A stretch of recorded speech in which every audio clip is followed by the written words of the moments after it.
I guess many of you in the audience will, I guess all of you will know someone with dyslexia. Some of you may be dyslexic yourself. Everyone has their own personal experience of dyslexia, and this evening we're going to consider, therefore, whether dyslexia should be considered a difference or a disorder. So, what is dyslexia? The Gresham College lecture that you're listening to right now is giving you knowledge and insight from one of the world's leading academic experts. Making it takes a lot of time, but because we want to encourage a love of learning, we think it's well worth it. We never make you pay for lectures, although donations are needed. All we ask in return is this: send a link to this lecture to someone you think would benefit, and if you haven't already, click the follow or subscribe button from wherever you're listening right now. Now, let's get back to the lecture. Well, put simply, dyslexia is simply a difficulty in acquiring reading and spelling fluency. So this is a book, the title of which I know is Dyslexia, but I can't read it. And here a 16-year-old young man of above average ability is having great difficulty in writing how he would want to design his house. More formally, dyslexia is a neurodevelopmental disorder, which means that it has an early onset and it is lifetime persistent. It's likely to be highly heritable. Dyslexia is important to society, not least because poor reading and spelling in primary school often leads to disengagement from school, poor educational achievement in secondary school, and this in turn will lead to limited job opportunities, low levels of adult productivity and well-being. But dyslexia turns out to be controversial, and 'twas ever thus. And why should that be? Well, in my opinion, the reason that dyslexia is controversial is that there are no clear-cut differences between people with dyslexia and people who have typical reading. Dyslexia is not like chickenpox, where those spots are the hallmark of the problem, the illness. Rather, that it's more like blood pressure. So blood pressure is a dimension. It varies in the population from low to high. There's no clear-cut difference between having high blood pressure and having normal blood pressure, but we do create a category. We call it hypertension, and we treat it. And if we didn't do that, there would be serious health consequences. So I think dyslexia can be thought of in similar terms. Reading is a dimension which varies from poor and inaccurate to fast and fluent, but this shows the normal distribution of reading skill in the population. And what this indicates is that about 80–90% of the population can read relatively well. They have good proficient reading. But at the bottom of the distribution, there are people whose reading is really of concern. Where you put the cutoff, though, is arbitrary. It has to be decided by some external criterion. Now, population studies suggest that about 7% of the population has dyslexia, so you might say, well, dyslexia then is the bottom 7%. I've certainly heard it referred to as the bottom 5%, and in some local authorities, I know you have to be in about the bottom 2% to get any identification for dyslexia. So this seems to me why it is a controversial disorder. What then can history tell us about it? As you may know, dyslexia was first identified or reported in this country in 1896 by a general practitioner, Pringle Morgan, who was referred a 14-year-old boy called Percy. He couldn't actually write his name, but his name was Percy. And he seemed very able in most domains, and he was good at sport, but in spite of a lot of teaching and a lot of extra help, he still, according to Pringle Morgan, couldn't write a single syllable, couldn't read a single syllable. So Pringle Morgan hypothesized that Percy had a congenital form of word blindness. And this idea was taken up at the beginning of the 20th century, primarily by medical specialists, and an influential figure at the time was James Hinchelwood, a Glaswegian eye surgeon who became particularly concerned that there were children who had this reading difficulty, and it needed to be identified, because if not, they would be neglected in the schools or flogged, which, thankfully doesn't happen anymore. What Hinshelwood said, though, he was used to dealing with problems of visual impairments, was that he said the problem wasn't in vision, it was actually in naming visual objects. So congenital word blindness was really to do with the naming function, and that was an important insight, which many years later has come again to the fore. In the 1920s, Samuel Orton, a pediatric neurologist, pioneered the study of dyslexia in the US. He's probably most well known for the fact that he established a clinic with his wife June, shown here on their wedding day. And in this clinic, they appointed two very talented educators, Anne Gillingham, who's an educational psychologist, and Bessie Stillman, a specialist teacher. And together they worked out methods for helping children with dyslexia. At the time, it wasn't called dyslexia. Orton referred to it as strephosembolia to really define the fact that these children often showed reversals and problems with orientation in their reading and writing. But he also didn't think it was a reading problem. He produced this very important book, Reading, Writing and Speech Problems in Children, in which he argued that dyslexia or strephosembolia was some kind of problem with the language faculty, and I think that was a very important insight. He documented many cases in this book, and he also reported the fact that dyslexia seemed to run in families. But furthermore, it wasn't that in a family everybody was dyslexic. What he found was that in a family you might get one person who had a reading problem, another person had a spelling problem, another person had a speech problem. So he was aware of the familial nature of dyslexia, but he equally was clear that its inheritance was somewhat complicated. Now, in Britain, there had been a bit of a lull in dyslexia research, but in 1963, the Word Blind Centre was opened in London, in Corham Fields, by no less than Princess Margaret. And this was an important centre because it brought together professionals from a range of different disciplines, all of whom were interested in the treatment of children who were struggling to learn to read. So it brought together neurologists, psychologists, specialist teachers, speech and language therapists, and really they worked incredibly hard to develop assessment and teaching methods for dyslexia. An important output of the centre was this definition of dyslexia: a disorder manifest by difficulty learning to read despite conventional instruction, adequate intelligence, and socio-cultural opportunity. It is dependent on fundamental cognitive disabilities, frequently of constitutional origin. Now, this definition has often been criticized because it's a definition by exclusion. It implies that to be dyslexic, you would have had good education, and that's clearly not the case. But I think it's interesting that although we now, I think, understand that dyslexia is more diverse than implied by this definition, it is one that stood the test of time and really marked out the field for many years. And the Word Blind Centre also had a very important influence, which led to an expansion of dyslexia knowledge and the dyslexia community.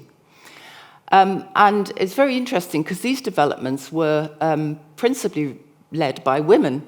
And I'll say something about why I think that's interesting in a minute, but on the left of this slide is Sanya Naidu, who was the second director of the centre, and she subsequently went on to be the head of a school for children with language disorder, rather than dyslexia per se. She wrote a fantastic book, Specific Dyslexia, in 1972, which really taught us how to assess dyslexia.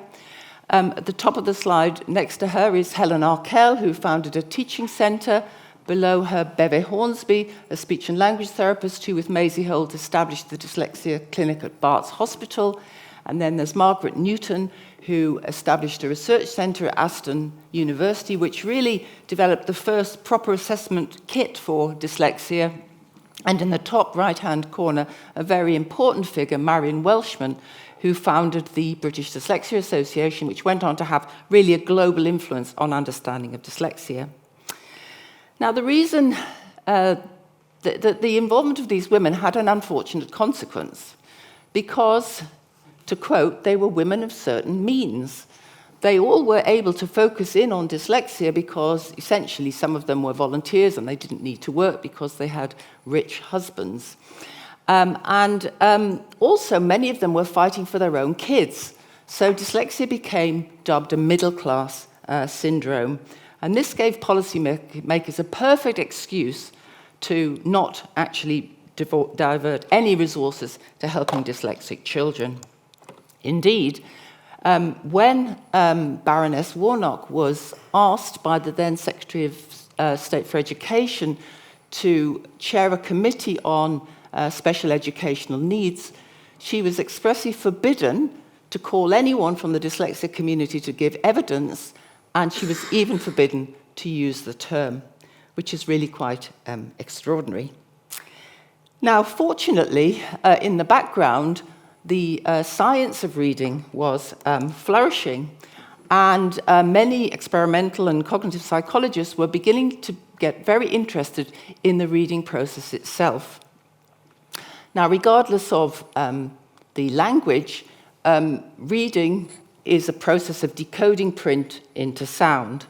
And in our alphabetic system, we have letters and we have individual speech sounds. What the early pioneers of dyslexia research were thinking was that this system had to be really functioning well for reading to develop fluently.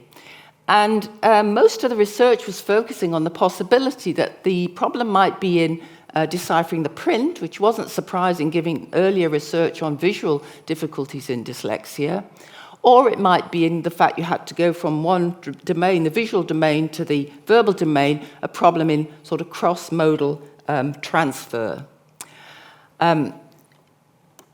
However, in 1979, this guy, Frank Velutino, wrote a landmark textbook in which he argued the problem with dyslexia and was that in reading, it wasn't to do with the visual aspects of the process, it was actually to do with the sound-based or the speech-based aspects. And he argued then that dyslexia shouldn't be considered a perceptual deficit and reading shouldn't really be being considered a perceptual process. It actually was a language process, and the problem in dyslexia was some kind of verbal deficit. And he gave as an example the sort of letter reversals that you see very often in dyslexia, the confusion of letters like B and P or B, P, and he showed convincingly in a series of experiments that these difficulties were actually not to do with the perception of these letters, but to do with confusion over the names. So again, picking up this earlier idea that the problem was in the naming of visual objects, not in the visual processing itself. At around the same time, the Haskins Laboratories in the US was considering in depth the challenges that a child faces in learning to read. So in learning to read, as I've already said, the child has to set up some kind of system for decoding print into speech. And in our alphabetic system, the print is in graphemes or letters, and the speech part is at the level of the phoneme, that is the smallest speech sounds in a word that convey meaning differences. So in a word like cat, we have 3 phonemes, cat, and there's a phonemic difference between cat and bat just in one particular phoneme. If you're going to understand how this alphabetic system works, if you're going to abstract the alphabetic principle, you really have to be aware of the phonemic structure of words. And actually, that's something that doesn't come naturally to children. Children think about cats as being furry animals with whiskers. They don't for a minute think that they are something with 3 speech sounds, cat. And to acquire that awareness of the phonological structure of words is quite quite a challenge, quite a step for the child in the early school years. But it's fundamental to learning to read. And what was being discovered in the 1970s was that the problem in dyslexia is with this phonemic system, the phonological representations, the way in which our brain represents speech sounds. And this phonological deficit in dyslexia can also help explain some of the other issues that people with dyslexia face, and just some of them here on the slide. So people with dyslexia often have difficulty with names. They forget people's names, they have trouble with proper names, and they have great difficulty if you ask them to name items very quickly. Psychologists use a task called rapid naming, where you have to simply name as quickly as possible a series of letters or digits or colors. They find this difficult, they're very slow at it. A classic feature of dyslexia is a poor phonological or verbal short-term memory. So remembering short sequences of verbal items. And a particularly rather specific aspect of verbal memory is the ability to repeat words that you haven't heard before, a non-word repetition deficit or a phonological memory problem. So a non-word like magnificent, is that easy to pronounce? I've practiced it a lot, but for people with dyslexia, it's quite hard to repeat those kinds of words. And relatedly, there is a problem with verbal learning. This is particularly important in the school context because a lot of verbal learning has to go on. Very early on, children have to learn letters. That's one of the first markers of a child likely to have dyslexia, difficulty in learning letters. They have to learn digits, they have to learn colors, days of the week, months of the year. So verbal learning difficulties. All of these difficulties can be traced to problems with in the phonological system of language. Now, by the 1980s, reading researchers had amassed a large amount of data about how we read. Essentially, data about the relative difficulty of reading different kinds of words. So in English, we have a very inconsistent orthography. Some words are regular, but other words are very irregular, like glove or school. The even is an irregular word. So we knew from a lot of experiments that these kind of irregular words were harder to learn than regular words. And there was sufficient data available to begin to model the reading process in a simulation. And one of the earliest and still, I think, the most influential computational model of reading was that reported or developed by Seidenberg and McClelland in 1989, the so-called triangle or connectionist model of reading. And in this model, reading is envisaged as a kind of division of labor between this phonological pathway from orthography to phonology and another pathway from orthography to the meaning of words, a semantic pathway.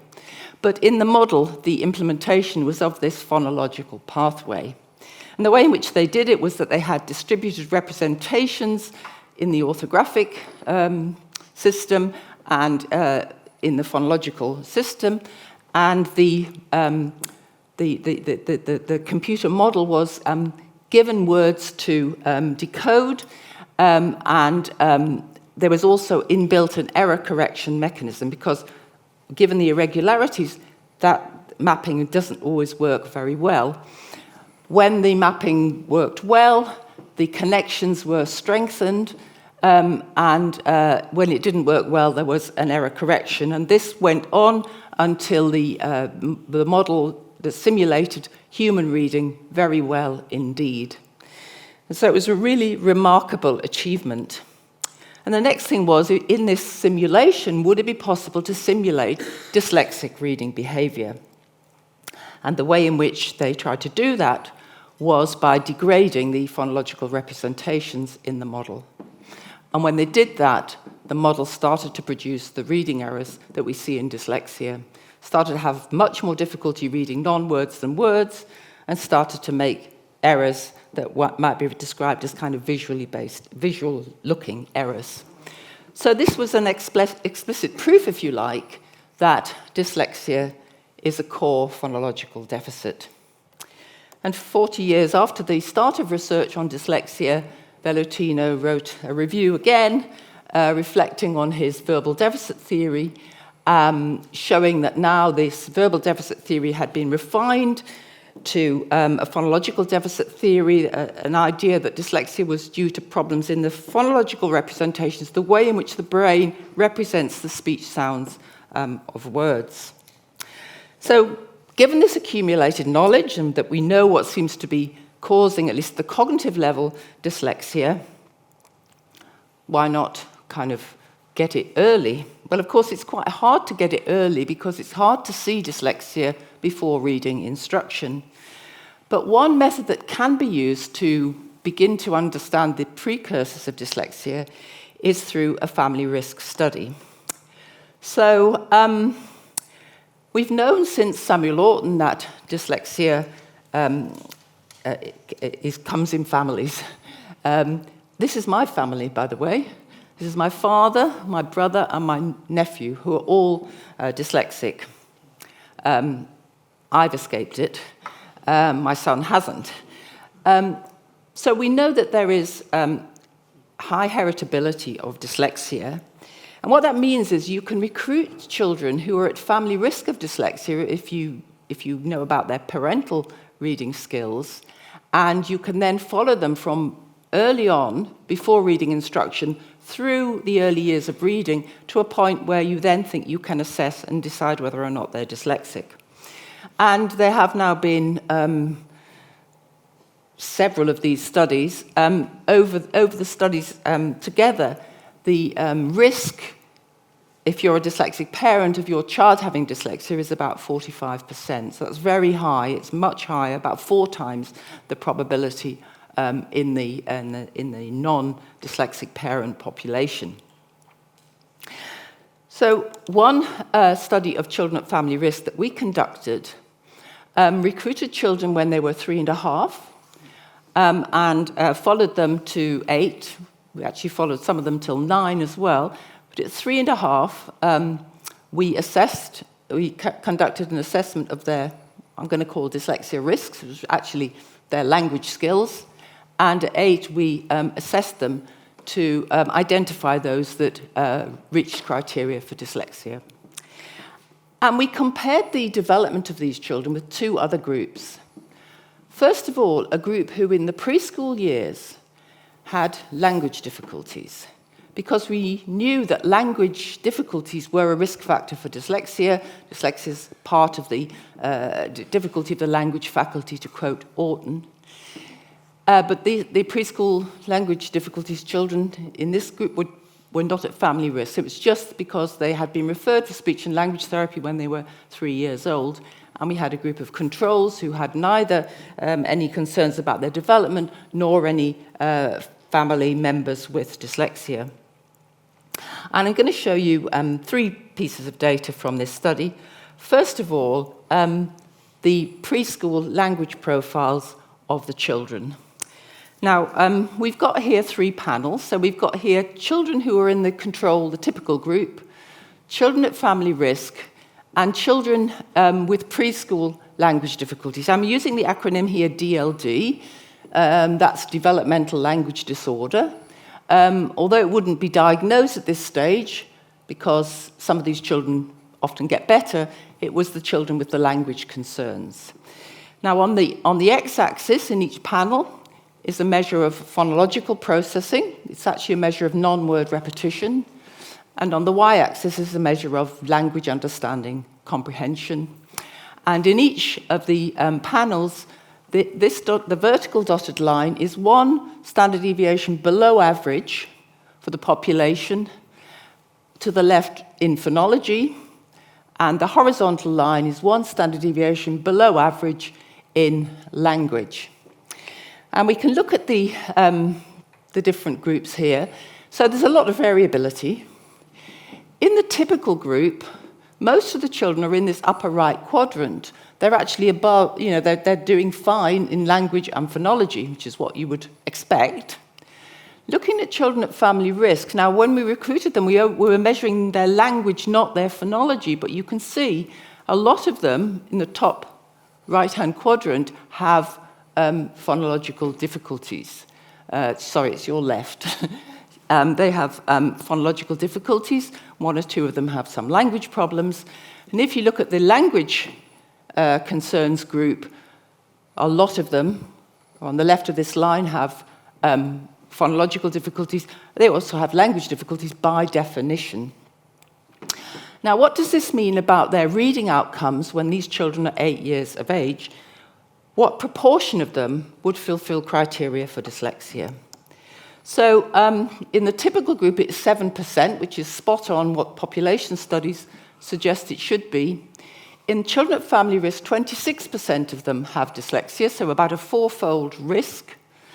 And then in terms of the language concerns group, 66 of them have reading skills that suggest that they are dyslexic.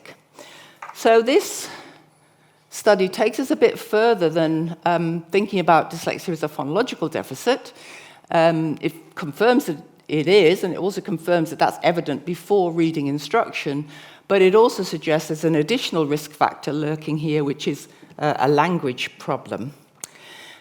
Now, we can also use data from this study to look at how children in different outcome groups are doing in other skills that are important for education. And one very important skill for education is reading comprehension. I mean, the aim of reading is really reading for meaning, and by the time you're in the middle to late primary school years, you're expected to be able to read for meaning. In terms of outcomes, we have 3 groups. We have children who are dyslexic. We also have a group of children who've got now this developmental language disorder, but actually they can read, they can decode print well, so they're not dyslexic. And we've got children who are both dyslexic and have a language disorder.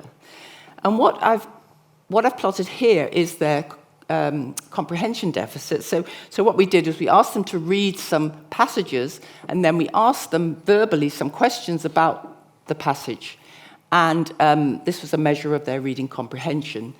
And shown here is the gap between their reading comprehension and that of the control group.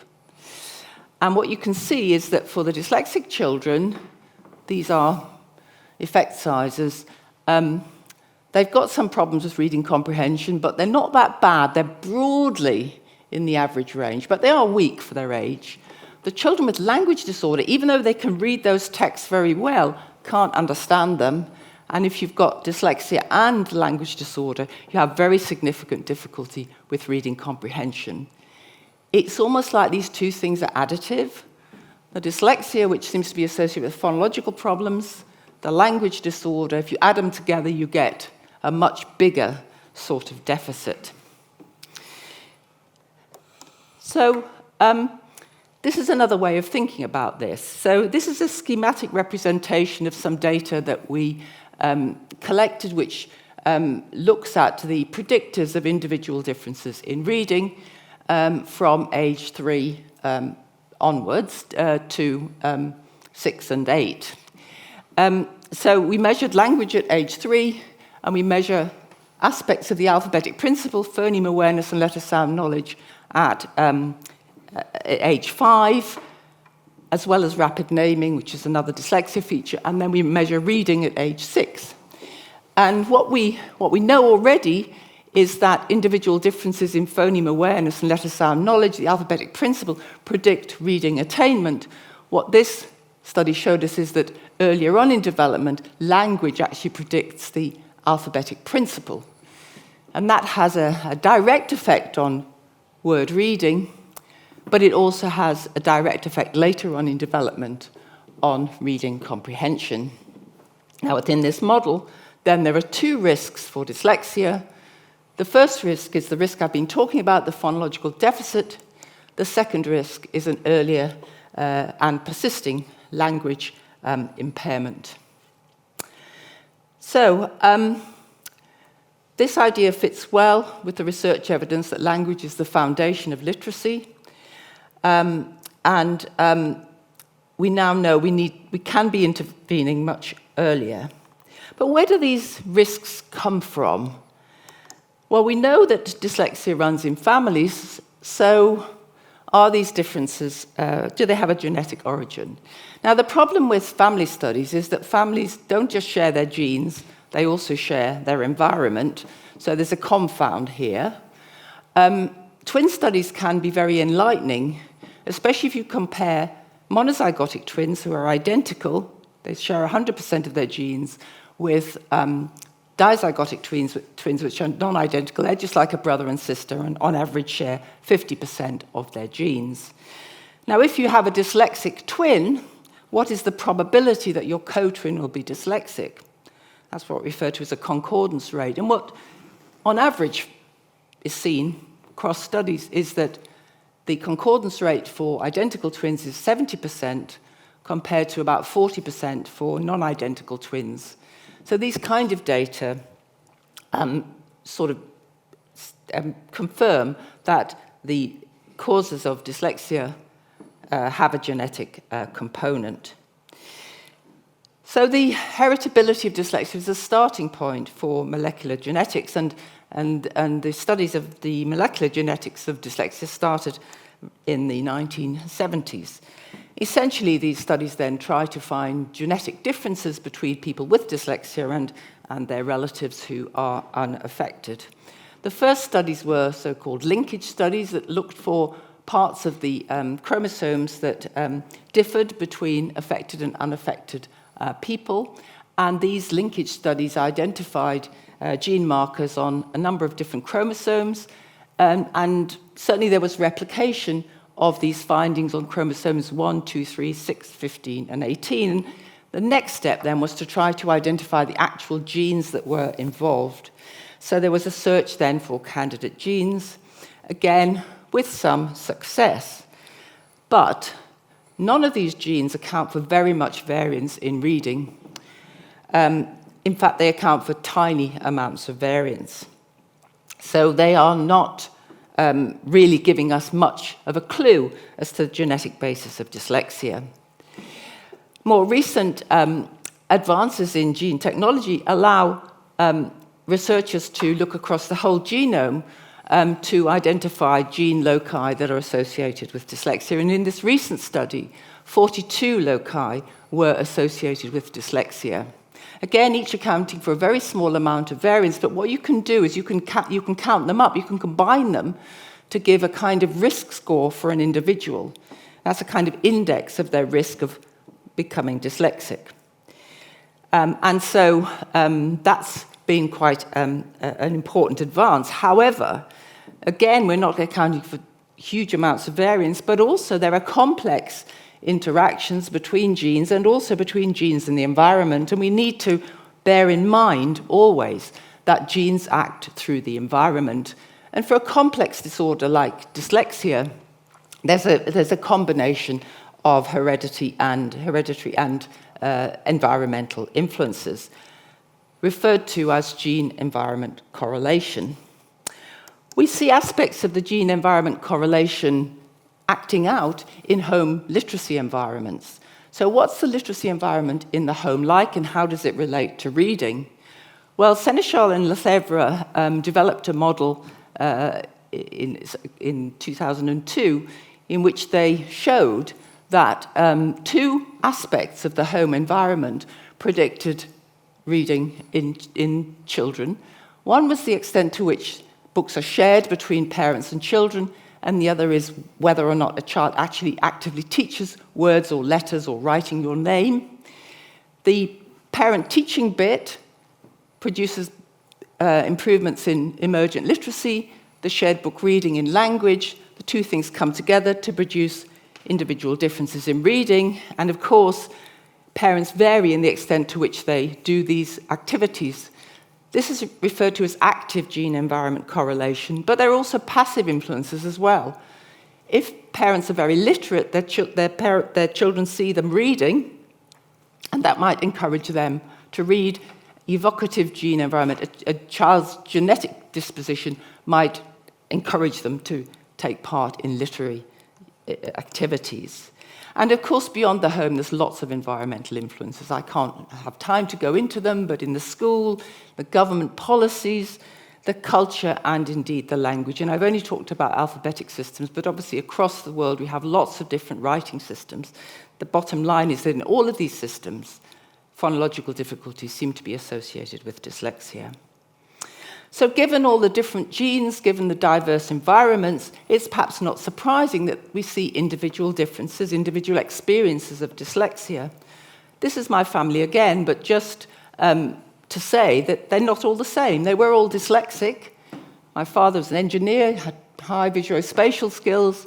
My brother had ADHD with dyslexia, and his son has a language difficulty with dyslexia. So what we're seeing here is that these genes that are associated with dyslexia are coding for overlapping disorders. And formally, we refer to this as comorbidity. It's, I think, what Orton was observing when he saw that different members of a family had slightly different sorts of disorder, but all of the language faculty. So drawing together what we've learned about causes, it becomes clear that we have to think in multifactorial terms. We have biological causes, we have cognitive causes, and we have environmental causes. And all of these causes impact how the many genes involved in learning to read come together to develop either a typical reader or a reader with dyslexia. The more risk factors, I would hypothesize, the more likely you're going to have dyslexia. The core of dyslexia is a phonological deficit, but often it co-occurs with language difficulties or with attention problems, and we might then say these are co-occurring conditions, dyslexia and DLD, dyslexia and ADHD, or we might think it's a dimension of neurodevelopmental disorder. But it's not a counsel of despair, because children also inherit strengths, and strengths can often lead to compensation. But the most important form of compensation, of course, is intervention. And for an intervention to work well, ideally, it needs to be theoretically motivated, and it needs to be evaluated and shown to be effective using a randomized control trial if it's become part of practice and policy. And in RCT, children are randomly allocated either to receive an intervention or business as usual, and at the end of the intervention, if the intervention children are doing better than the business as usual, then we know the intervention is effective. And in England now, the Education Endowment Foundation is funding a lot of promising interventions, RCTs on promising interventions, to try to develop a stronger evidence base for education. We have actually pretty strong evidence, I would say gold standard evidence, that interventions that train phoneme awareness, letter knowledge, and linking these in the alphabetic principle, and then practicing those skills work really well for helping children with dyslexia. This is just one of these interventions that was developed by my colleagues, and it can be delivered by trained teaching assistants. Essentially, at the core of the program is this, what we call sound linkage, learning letters, learning phonemes, linking them together, often using writing. And then at the beginning and the end of each lesson, there's reading from books chosen initially at the beginning to be easy to build sight vocabulary, and at the end at an instructional level so that they can practice and hone the decoding skills that they're learning in this middle of what my colleague refers to as the reading intervention sandwich. The evidence is strong, and the approach has been included in a number of different guidance reports for teachers. But we must remember that what I've been saying is that it's not just phonology, it's not just language. There's also a language foundation that underpins the development of the alphabetic principle. So should we be intervening on language? Well, I would say with some children we should be. And with this in mind, we developed the Nuffield Early Language Intervention Program, otherwise known as NELLI, which is a 20-week program of language delivered to children who enter school with poor language development. And it's delivered, again, by trained teaching assistants. Nellie has 2 10-week modules, and in each module there's alternating each week between group and individual sessions. There are 3 themes: developing narrative skills, enriching vocabulary, and improving speaking and listening.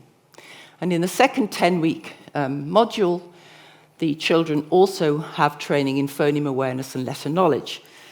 But remember, these are children in our schools, so in the background, in their mainstream, they're also getting quite a lot of phonics. There's no reading in this program at all, but there is encouragement of the alphabetic principle. We now have strong evidence from 2 research and 3 much larger scale randomized trials that this early language intervention works. It improves children's language, it has a beneficial effect on the foundations for reading, and it also actually improves their behavior.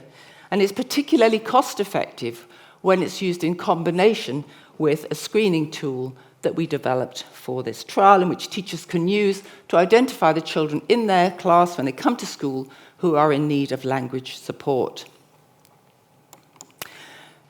It has been said, not by me, that Nellie has the largest, strongest evidence base for a language intervention in the UK and possibly internationally. This might be why our government decided to fund Nellie as part of the COVID-19 catch-up scheme in disadvantaged schools. And so Nellie has now been rolled out across schools. In English, it is still fully funded, and we have evidence that even in the wilds of classrooms, it is as effective as it was when delivered in these small group settings, which we were overseeing as part of the research trials. So, is dyslexia a disorder or is it a difference? Well, over its history, campaigners have lobbied to keep the concept of dyslexia as a disorder alive. But it's not a clear-cut diagnostic category, and it can range from very mild to really quite severe, so it's a kind of dimensional disorder. But the very important thing is that we mustn't adhere to a medical model which says diagnosis is important before intervention comes. We know enough about learning to read and the risks of not learning to read for us to be able to intervene without waiting for diagnosis. And of course, we must be mindful that language sets the stage for learning to read. It's still important to raise awareness of children's oral language difficulties. Everyone knows about dyslexia, but many fewer people know about developmental language disorder. It's a really important message that people need to know that some children going to school have got language difficulties and they need to be attended to if they're going to learn to read and become literate and understand what they're reading. We also know that children who enter school with poor language are at high risk of dyslexia from many years of research. And this is important not just for the current generation, but for the next.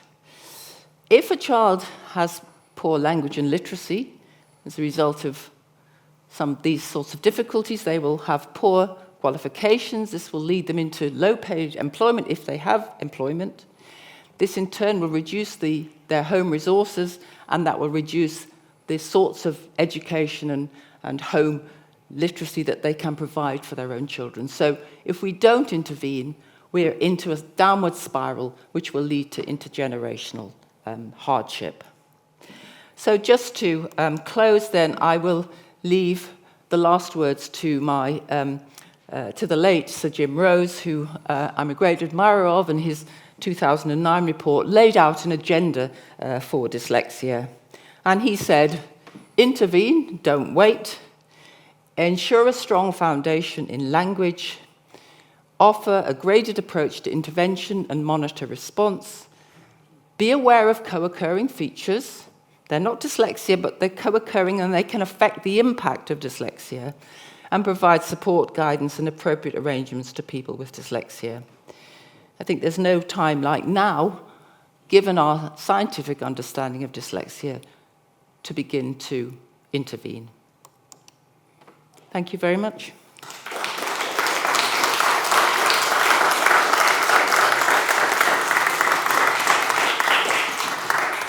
Thank you very much, Professor Snowling. It's a really clear presentation of a very challenging problem for us. There have been a few interesting questions. The first one is, how frequent are associations with other forms of neurodiversity? So if you have dyslexia, yes, how does it overlap with the other ones that we're maybe going to hear about in the rest of our series? So the overlap with ADHD is probably the most prevalent. We're talking about 40 or 50%. But that's where we're looking at the diagnoses. And again, we have to remember these are all dimensions. So if you think about how many people with dyslexia have attention difficulties, it's probably more than 40%. But to actually have the two diagnoses at the moment, the literature suggests 40%, 40 or 50% with language disorder. I think with autism, classically autism, it's much lower. Once you start talking about autism spectrum disorder, there's probably some overlap. But I think that has not been researched as much as those disorders that affect learning. So I think that we sometimes can differentiate things that affect learning from those that affect other aspects of well-being. So a second group of questions is about, I guess you'd call it national educational policy. And you may have read an article in the paper this weekend about what was going on in Denmark, about delaying training to read until quite late, by my experience, 5 years or so, and encouraging play, particularly outside and physical play. How does that work? I mean, is that a mad thing to do? Danes seem just the same as us when you meet large groups of them. Yes, yes. And the other point about Danish is it's an irregular language like English is. It's one of the most irregular. So, well, this question is a very interesting one. I personally think we do teach reading too early, and now it very much is part of the very early years curriculum. I think we could wait, but of course we don't have any evidence on this. What we need are some natural experiments where somehow some people are learning later. It's the same about intervention. We assume early intervention is important, but we've not tested it against later intervention. And certainly with the reading intervention that I've talked about, we know that works well with kids in secondary school as well. You just have to tweak the sort of reading material. I'm going to do something that I've spent 70 years trying to avoid. That's admitting that I'm dyslexic. One of the things that I have a problem with is left-right. Is this common? In the days of the Word Blind Centre in the 1960s, some of those psychologists worked in child guidance clinics. So they were finding kids who had been referred for emotional and behavioural difficulties, but these psychologists were aware that there really was an underlying reading problem.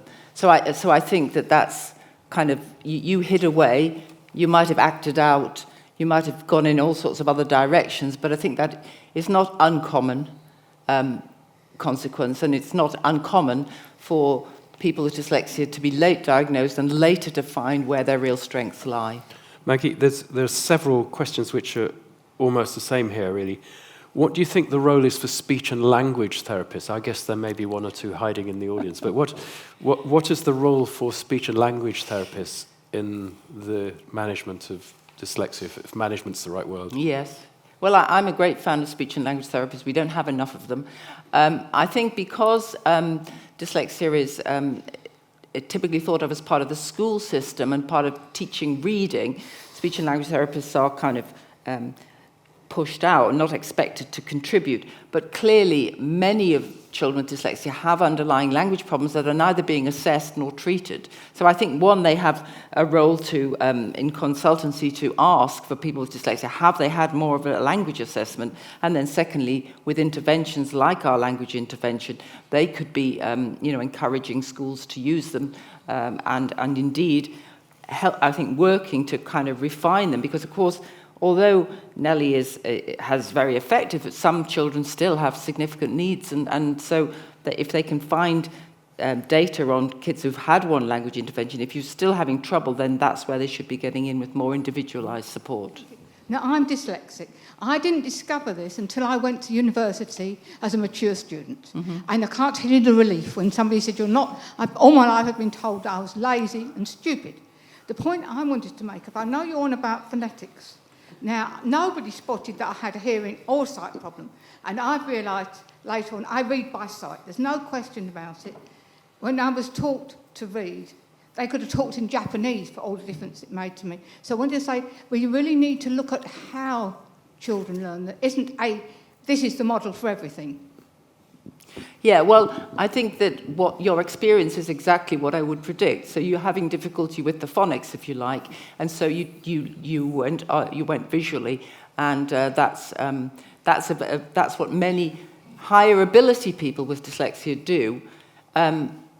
Often the downside is that you might not be very good at spelling. I'm not going to ask you, because if you've learnt the words by its wholes, when you come to spell a letter-by-letter sequence, haven't got it. Okay. So here's another one. My husband, not my husband at the moment. My husband was dyslexic. Our children are not, but one is dysgraphic and the other is dyspraxic. Could you tell us about the overlap? Yes, well, this is precisely what Samuel Orton had observed in his clinic, that in families you can have one person with dyslexia, one person with a language impairment. That's in my family as well. So I think this is because when we now know a lot of different bits of the genes are involved, these gene loci, and they code not just for one sort of difficulty, they also code for other ones. So I think that's what's going on here, that somehow some of the dyslexia genes more have gone to the father, and some of the other neurodevelopmental conditions are being experienced by the other children. The only thing I'd say is that these characterizations they can change with development. So it's not unusual, for instance, to get a dyslexia identified, to have intervention, and then as a teenager actually to find out you've got attentional problems. So we don't really understand that, but there's definitely sharing of these disorders and also some particularly sequential aspects of risk. Thank you very much. Very interesting. We've talked a lot about children. I'm 80 and I've got dyslexia. Have you got any tips for people my age? You look very young. You should give me some tips on aging gracefully. Running a business from the time I was 19, very successful. Yes. Okay, then I think what you should be doing is running mentoring for young people with dyslexia who want to go into business. Okay? But no tips for me. These coloured screens, coloured glasses mean nothing. Use voice recognition software and get something to read. Audio books. So speaking a number of languages, like being bilingual as a child, does that affect, because you talk about phonics, does that affect dyslexia, or would that kind of enhance your kind of language and speech? Because my daughter's bilingual. Yes, well, it's a complicated question, and there's not much research on it, but I'll have a shot at it. I don't think there's any evidence that being bilingual will cause dyslexia.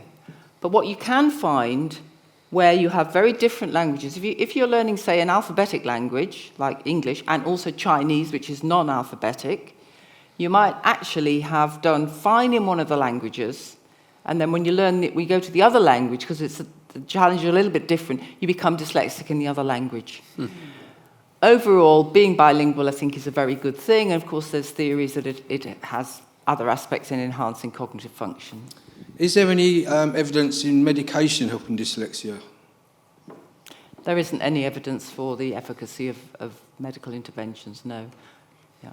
That's nice, straightforward. I was very interested about the business of Chinese, because they're a sort of ideographic type of symbols being very different from an alphanumeric text of some kind.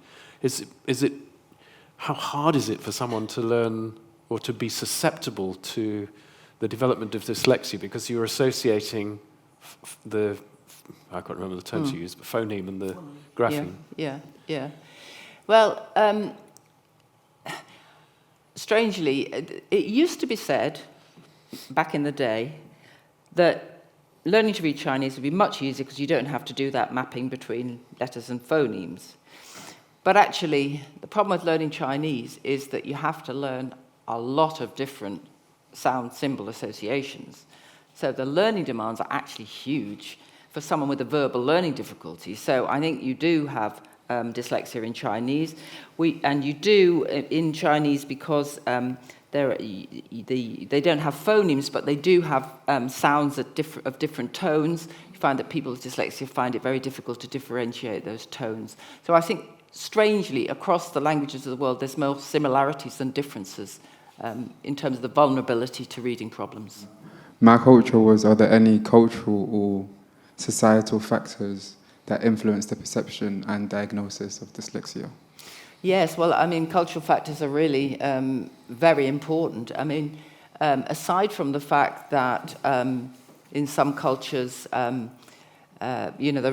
education systems aren't very well developed, there are real cultural differences in the value of literacy. So we did a randomized trial in a small island off the coast of Chile, and Robinson Crusoe Island, in fact, it's called. And we were trialing a reading intervention there, and we had quite a lot of difficulty because the families kept saying, "We don't want to learn to read.